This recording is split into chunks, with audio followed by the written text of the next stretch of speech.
What's up, guys? So, ngayon, dito natutulog yung pinsan ko. Then, ang kasagwat po natin ngayon ay kung wala, kundi si Mami. So, yan guys, nag-ML siya. So, ang gagawin po nating prank ngayon kina Bebe ay Natutulog sila. yan, susundutin natin yung ilong nila gamit. So, yan. Yung itong walis, yan. So, simulan na natin. Babalikan po namin kayo. So, guys, papunta na kami sa kwarto ko. Yan. So, Si Mami nakasilip pa. So, yan.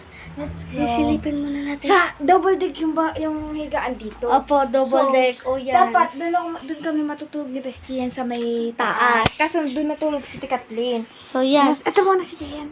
Yan si Bebe muna. Pwede mo pabaliktarin yung camera niya. Hindi pwede. Sorry guys, hindi namin mababaliktad.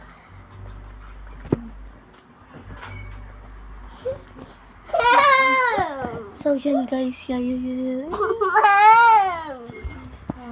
Yan. Dalawa lang guys. Dalawa. Nilikot naman matulog na itong isa. Yan.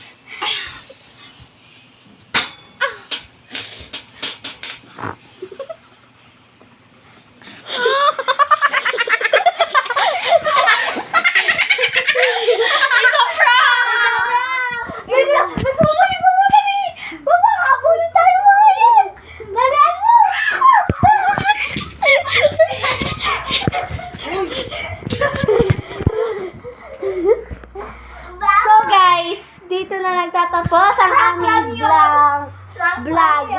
So, it's a prank! So, yan, nagising na yung dalawa.